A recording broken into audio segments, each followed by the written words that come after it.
In this episode, I'll talk about how to know if it's okay to push our horses to do something that seems hard for them. This is a really common question that all trainers and riders will have at some point with every horse. So here we go, episode 146, Pushing It. Hi, I'm Karen Rohlf, and welcome to Horse Training in Harmony. This podcast is about you making progress with your horse in a way that you both can love. It's about learning how to move and be in harmony. Because yes, you really can develop a horse to be both athletic and happy. When we show up as our best selves for our horses will show up for us. So let's get started. A student a while ago had asked a question inside the Dressage Naturally Land Facebook group, something I hope all of you are a part of, because we get to have some pretty good questions and posts and discussions, quote-unquote discussions going in there. Anyway, so I was reviewing some of these older questions that I had saved because I thought they would make interesting podcasts. And so this one popped out at me, and I thought, this could make an interesting podcast, and maybe now is the time. So the question was around how to know if she's pushing her horse too much. Is this necessary? Is she doing, is it not good for him? How does she know? So I think I'll just start by reading the question, and then I'll read the answer that I gave in the Facebook group at the time, and then we'll just expand on it. Okay, so this is what she wrote. She said, how much support can we provide our horses before it's pushing or holding them somewhere they don't want to be? She says, I have a very long-bodied thoroughbred who I've been working with through the sweet spot course, and now we're easing into the upward spiral course while also taking lessons with a local eventing instructor who is amazing and follows very similar methodology, but he would never admit that it's natural, LOL. She said, yesterday in my session, I had some moments of incredible lightness heading in the direction of collection. But in between those moments, I had to provide so much support with both the reins and my legs. Part of me says this is okay because he's learning and gaining new strengths and needs my support while he finds self-carriage. But part of me feels like I'm forcing him into being, quote, on the bit and not allowing him to find it naturally. But we've been going around forever without really making improvements in our dressage or his ability to collect, which my trainer says is because I don't push him enough. I'm definitely seeing good improvements, and my horse isn't offended by our training. He always lets me know. So I guess I'm just looking for thoughts from this community on where we can draw the line between supporting our horse so they can find the answer and forcing them into a quote-unquote frame with our legs, seat, and reins. All right, so before I read my answer at the time, I think there's a lot of stuff going on in this question, and I'm sure many of you can relate to that. So I'm going to answer it in a few different layers. I wanted to pull out some of the key statements in there that are so common and talk about a little bit more. So the idea that in between the moments of lightness that she did find, she had to use what she said is so much support with both the reins and the legs. Now, a lot of times to really find, I'm not going to say on the bit because that's not how I would describe it, but to find this posture together, depending on the horse, can sometimes take, a lot of suggestion. And sometimes horses are not going to find it, quote unquote, naturally on their own. I mean, even in the Dressage Naturally system, we're not just sending the message. We're doing exercises to help the horse find it. And we're trying to do it in a way that prioritizes self-carriage and communication along the way. But there's still moments where, we're doing something and we're looking for something and we're not there yet. And we're going to do some things to help them get there. We're not just staring at our horse going, you figure it out, because it's not natural for us to be on top of them in the first place.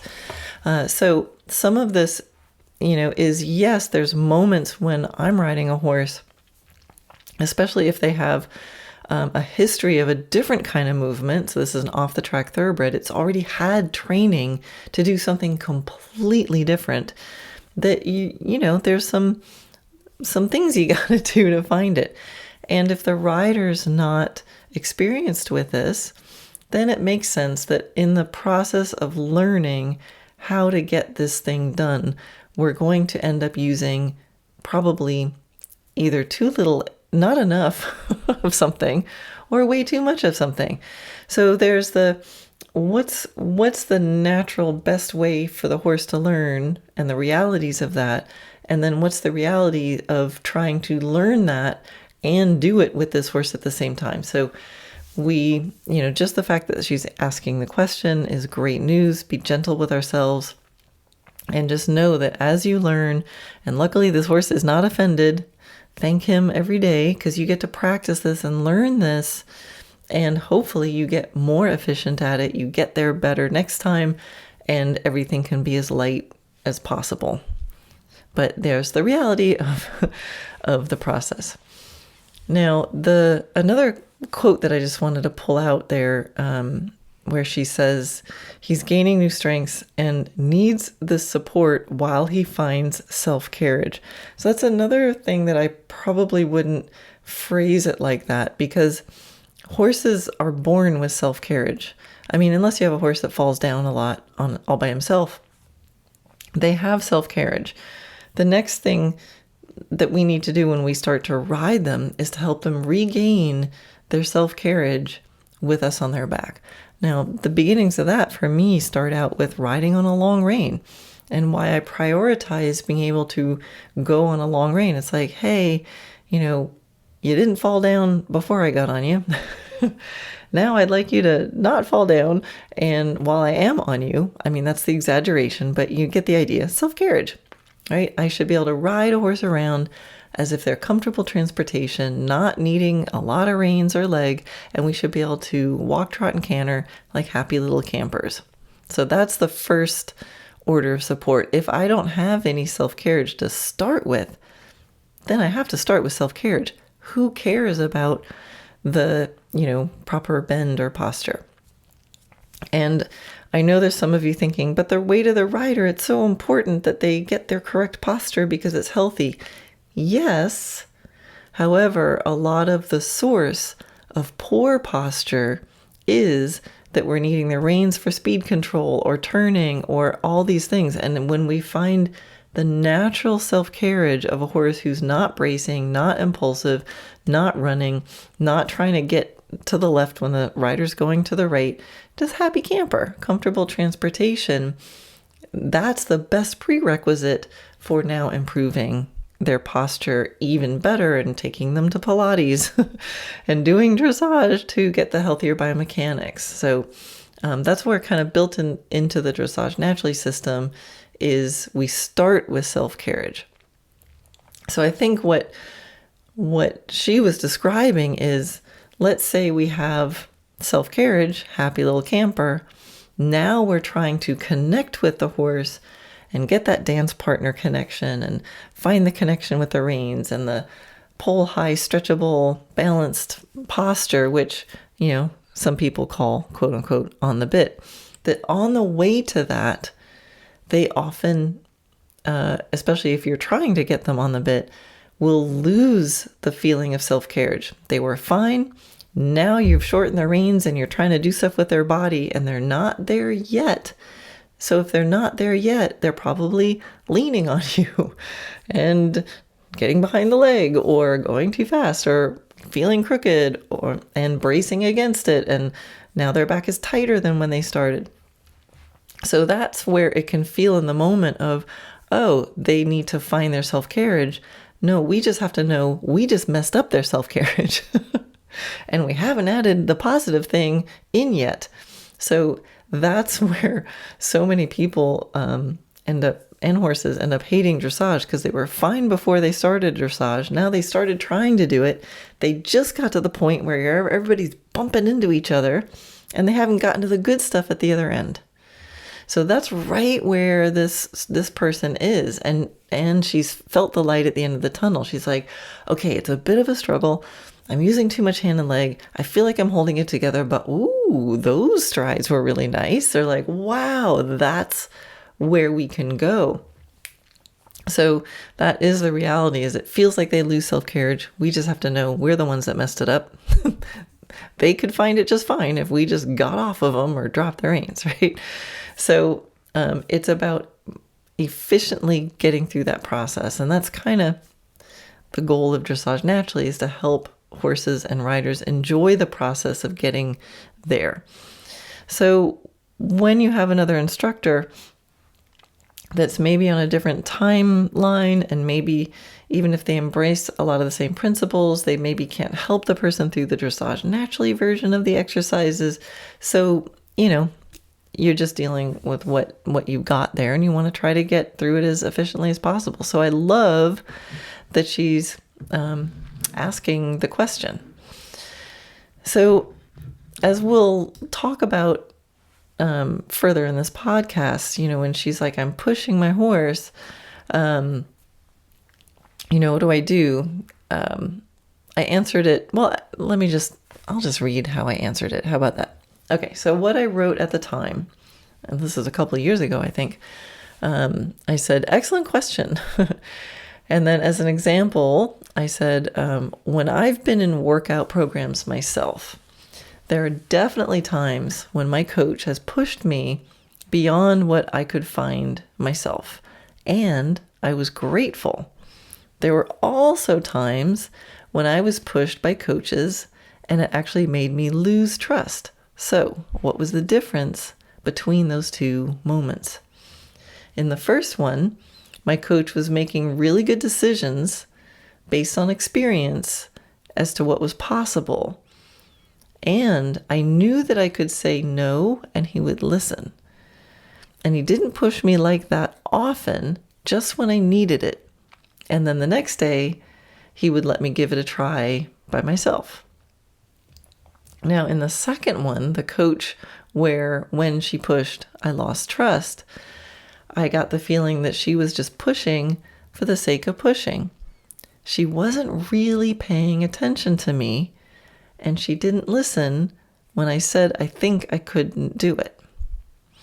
So a little push and more quote unquote support, I'm going to be using a lot of air quotes in this podcast. So with a little quote push and a little more quote support, in order to find something that they might not find on their own, is okay. So your horse isn't going to naturally offer, let me just get quote unquote on the bit. Can you push and give a little more support so they can find it? Yes, but sparingly. And make sure that the next times, now that you both know what you're looking for, you find a ways to find it quicker and allow your horse to offer it. So again, that self-carriage prioritization. Okay, I'm going to help you now, and then I'm going to let it go. Like I make the joke, you're like a biomechanical superhero. You swoop in, you try to get something done, and then you leave, right? Superman doesn't hang around and support you. He just swoops in, does what he needs to do, and then he leaves. And most of all, to listen to your horse. Know your horse and know the difference between when your horse says, I'm not sure I can, and please stop, this feels bad. So she had replied after that, and she said, this helps so much, 3 exclamation points. This really helps me feel better, but also know what to pay attention to as I help develop him. Thank you so much. Okay, so that was the original question and my answer that I thought, this is a great subject and we can expand on this even more. And those of you who've listened to the pod know whenever I want to talk about something, I tend to go to the dictionary and look up, all right, well, what is the meaning of the word? So what is the meaning of the word push? So there's actually lots of definitions of the word push. So I'll just read all the ones that Merriam-Webster had. So push can mean to press against with force in order to drive or impel. It can mean to move or endeavor to move away or ahead by steady pressure without striking. It can mean to thrust forward, downward, or outward. It can mean to cause to increase. Push can mean to try to move beyond or expand. Push can mean to hit a ball towards the right from a right-handed swing or towards the left from a left-handed swing. It can mean to press or urge forward to completion. Push can mean to urge or press the advancement, adoption, or practice of. It can mean to make aggressive efforts to sell. It can mean to engage in the illicit sale of narcotics. That one probably does not apply here.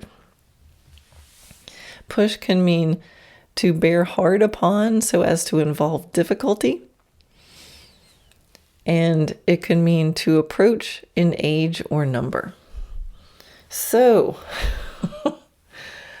when we say, should I push my horse? It's like, wow, there's a lot of different meanings to that. So it could be, some don't apply. Some of those definitions don't apply to horses.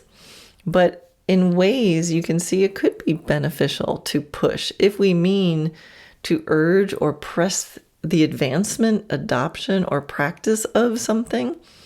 Right? We just want to press forward. We want to hey, I want to advance my counter canter. I want to have you adopt the practice of something. Let me push you a little bit here. It can mean to move beyond or expand.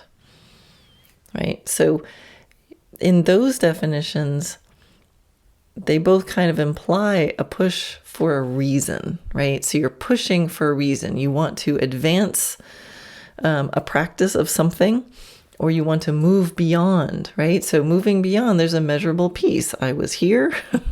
This other thing was ahead of me. I pushed. I moved beyond it. And so implied in that means if you're pushing for a reason, then when you've achieved that reason, you've passed that, you've expanded beyond, you've adopted this practice. Now you don't need to push. Right? So that's the returning to self-carriage, right? We're going to get through this moment, and it's a moment, and then I don't need to push. So it's not a way of life. Now, I'm a big proponent of small incremental steps, but the reality is sometimes we all need to be pushed through a moment. Sometimes a small incremental step can still feel like a push. And sometimes those small incremental steps can feel like a push. It's like, oh my gosh, I've never done this. Oh my gosh, this looks so hard. And when you actually do push through, then you'll often feel like, oh, that was it? That wasn't as hard as I thought it would be. And so that's a kind of moment where you can push, and it could be a really positive thing for yourself or for your horse. So if I'm deciding to adopt a pushing strategy, it's probably because I'm going to know, or, well, take a best guess. I'm going to take a best guess that when they actually do the thing that I'm asking them to do or pushing them to do, I want them to think at the other end of that, like, oh, that wasn't as hard as I thought it would be. Now, building strength or stamina also can require a push. So we have to be very aware of how much we take out that draw, right? So, I think about like savings accounts, right? So you have your relationship savings account. And most of the time you're putting stuff in, You're building that savings account of your relationship. But every now and then you're going to have to take something out. Go, whoo, okay, this one's going to be a little challenging. And we push, there are those air quotes again, we push them. And maybe, that was a hard day or a hard moment. And maybe it wasn't as light and beautiful and there weren't as many butterflies and daisies growing as you did it. So we're taking some draw out. Maybe they leave thinking, that actually was kind of hard, or, ooh, I'm a little tired, or whatever it is. And we can't do that every day, every moment, or we're going to have nothing left in the bank account. We got to put stuff back in. Now, there was a time when I was training for a marathon, I actually paid someone to push me. And I loved it, and I was really grateful, right? But if I didn't trust or like my trainer, and especially if I had never asked to do a marathon in the first place, he would have had a lot of partnership building to do to get me to do those runs. And so that's the same kind of situation for your horse, right? I decided, hey, I want to do a marathon. I'm going to train. I'm going to pay you. Please push me. Push me just right. Right? So I was willing to take some of this pushing. I had a bigger threshold because I asked for it. But our horses haven't asked for any of this, right? So we've got to do a lot more partnership building because our horse doesn't come up and pay us and go, could you push me, please? I really want to do those bigger jumps or those fancier skipping things across the diagonal. Now there's limits to pushing also. So we don't want to push or play past fatigue. I mean, we don't really want to get into fatigue mentally or physically. So this question actually seems to be not so much about just pushing in general, but more about supporting that posture, right? Holding them together, that sort of thing. And so I thought I'd talk a little bit more about that because in principle, we don't really want to do, well, I'll speak for myself. I don't really want to feel like I'm holding my horse together or supporting them. However, there are moments where it's okay to do that and to kind of keep a close container in order to preserve a particular balance for a moment. For a moment is the key phrase there. So when you use a technique of supporting your horse, holding them together, getting her done, I think it needs to be done sparingly and super consciously. Or your support, there were air quotes around there, support becomes a crutch, and pretty soon you're working against self-carriage. Self-carriage is actually lost and prevented. You can have a horse that started out in good self-carriage, and you start supporting them, you're going to lose it. Self-carriage is easily lost. Legs have to stay on. Rein contact ends up having to be strong all the time. And it feels like the evidence is telling you to keep it on, because if you take your legs off or you take your reins off or you let go for a minute, it all falls apart. But that's not evidence that you need to support them. It's evidence that you've been supporting them a little too much. So that, if you're in that situation where your legs are having to stay on, your rein contact has to be strong, or else it falls apart, that's not, a push. That's not pushing anymore, like pushing through a moment. You're just now perpetuating lack of self-carriage. And I don't think anyone finds that feeling of having to be held together fun or desirable ultimately. So if you're in that stage, you're really pushing it with your pushing it. Then here's the thing. If you push in the sense of holding things together, like I'm pushing him into my contact, I'm pushing, I think it's, again, some people would say, no, that's not pushing, that's pulling. That's holding, so But this question asker was using that term pushing. So if you're pushing it all together and holding it together for too long, things will fall apart. That's practically guaranteed. It will no longer be harmonious education and balanced riding. It's going to be turning into physical control. But I understand the reality. So yeah, I may keep my aids really close through a first counter canter around the short side, because that might be a better training decision than letting the horse keep splatting into the trot a million times in a row, right? So come up to do the counter canter. I've decided that I think it's fair, reasonable, and possible. The horse approaches, sees that short side coming up, goes, and splats to the trot. So if I ride the counter canter the way I ultimately want to ride it, and that horse isn't confident, it might keep splatting into the trot. Where if I can do a little push around the short side, meaning I'm going to hold them together, I'm going to make sure it happens, and I get through the short side, and maybe the horse goes, oh, I could do that. That wasn't as hard as I thought. Then, maybe that was a wise training decision. I could also say that maybe I needed to set up a different circumstance and build the horse's confidence. So that would be a slower road, just as good. But there are times when just keeping it together, getting it done, showing the horse what they can do, pushing it for that moment can actually work. And it can be, in many ways, the kindest way to do it. So here's the thing. If I have to do that every time, if they don't come out the other end thinking, wow, that was easy, I didn't know I could do that.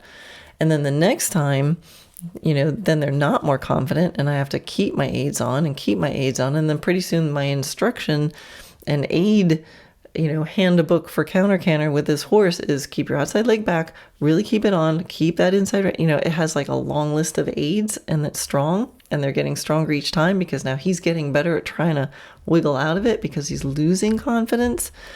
That's pretty good evidence that that was not a good training decision, because things are getting worse and some prerequisite is missing. So that means I have to go back and build the pieces and not head in the wrong direction of proving to myself, see, I need to really push him together in the counter canter because he's not able to do it by himself. Well, if that's the theme, then I missed some homework. And so, I talked about maybe I can push him for a brief moment. So what is that brief moment? Is it just a few strides? 1, 3, 10? Is it just a short side? Well, that's 20 meters. How about 25? Is that okay? Is that still brief? Is 40 meters still brief? How about, one session? If I have to do it in just one session, what about 2 sessions? Is that okay if I have to do it twice? And these are great questions. I hope that those were questions in your minds, because those are great questions. And it's a really hard question to answer, because the answer is always, it depends. Whenever we feel like we're holding things together, we need to be doing it with the goal to be able to let go. And so I would say, err on the side of trying not to hold things together and push things together, pull things together, whatever word you want to use. If you do that strategy, do it consciously. Do it for a brief moment, meaning a particular deadline that you are trying to expand upon. To use counter canter, I want to be able to counter canter the entire short side. Great. So if you get that done, stop. Think about it. Reward your horse. Think about how you're going to do it. Are you going to practice that again that day? Or are you going to leave it and try it again the next day? Whatever that thing is, just make sure it has a clear goal. You do it, you try it, you stop, and you think about it before you do it again. So where this goes wrong quickly is you get it done and then you do it again and then you do it again and then one more time. The biggest lie most trainers tell their students, one more time. No, just one more time. I used to be very guilty of that. One more time. Okay, one more time. 50 times later. So again, if you're in a moment where, I think I need a lot of aids, be very clear on what you're trying to do. Come up with the best way that you think of doing it as efficiently as possible. Do it for a brief moment and then stop and think about it and see if there's something else that you could do better. Sometimes students feel awkward having a close connection. So I think it's important to know that it is possible to have a very close connection with your horse and still have it not feel pushed or held together. And I want to bring this up because especially a lot of people coming from more natural, whatever that means, those are air quotes again, foundation, or a foundation where the prioritization has been on harmony and self-carriage and being able to ride with no reins from the beginning. Sometimes students coming from that background are just kind of hypersensitive to when their reins are short, and sometimes just being a good dance partner, they question and they think, oh my gosh, my reins have been short for too long. Am I holding it together? Am I forcing my horse? When they're not forcing their horse, they're just close, right? And sometimes, especially doing gymnastic, precise exercises, that closeness is necessary. So one way to know whether you're being just close and an excellent dance partner through a precise exercise versus, oh my God, I'm holding him together, is to do those self-carriage checks. And so people who ride with me know that because self-carriage is so high on the priority list, that, I'm always do a self-carriage check, show me one rein, the other rein, both reins, and just keep checking that you can be close so you're helping things, but in any moment you should be able to put a loop in the rein for a step or two and not have things fall apart. So that's one way to check.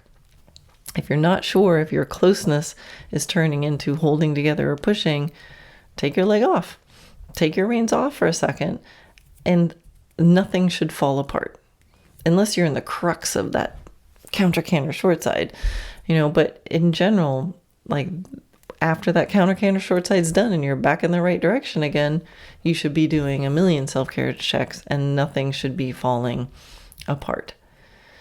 So, the other thing you want to check is that you can go back to a more basic exercise, and those more basic exercises should be better.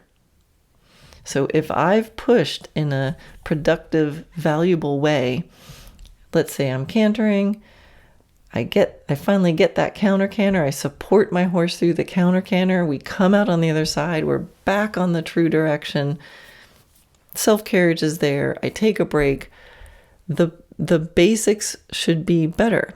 He should be more balanced now and better able to do self-carriage. The canter quality should be better going in the true canter, because now he's compared it to counter canter. He's like, oh my gosh, true canter is a piece of cake, right? So whatever it is you're pushing, go back and check your basics, your foundational things. If you've pushed in a positive way, the basics are better. If you've pushed in a way that you ended up supporting or holding it together, then your basics will be worse. And that's a pretty good guideline. I think that's helpful. And this is something that, as I advance horses up the levels in dressage, I keep checking, like, well, what if I just go freestyle? What if I do something that they used to do easily a long time ago? Should be better. Maybe needs to be tuned up. They just remember this thing exists. But in general, it should be better. So that's a pretty good rule of thumb. If things start feeling too complicated, then probably you're starting to hold things together. And so this is always the game with horses, right? How do we know enough to be clear and successful without ending up holding everything together, which really never works in the end? How do we stay light and not overdo things, yet still progress and move through the uncomfortable zones, which is the nature of learning and training? How do we stay close enough to maintain balance, yet independent enough that they stay responsible for their half of the balance equation? And how do we maintain that self-carriage, yet still help set them up for success? That's the game. But that's also why I think it's so important to have a framework for prioritization with your horse. I use what I call my happy athlete training scale, where it starts with happy individuals in harmony together, then focuses on communication. And when you have that, and you have your happy partner and comfortable transportation, then we focus on healthy movement. And after that, gymnastic development and sport-specific training. If you have this as a guideline, then you can make better decisions and assessments. So if you push so much trying to get better biomechanics that you're now nagging and controlling, and communication is getting worse, and now your horse isn't happy to see you, then you know you have a problem. But if you push your horse one day, and then you assess him and realize that he's actually super happy to come out and play the next day, and things are lighter and freer, then you know you made a great decision. So if you have a good heart and you're making conscious training decisions followed by keen observation and objective assessment, you'll be all right. Push to urge forward and expand beyond. It's a moment, not a way of life. Now, I also made a little quiz that you can take to assess you and your horse as far as the Happy Athlete Training Scale. And you can get to that at dressagenaturally.net/quiz. And it'll help you understand where you need to focus. And based on your answers, I'll guide you to some more things that you can read, watch, or listen to.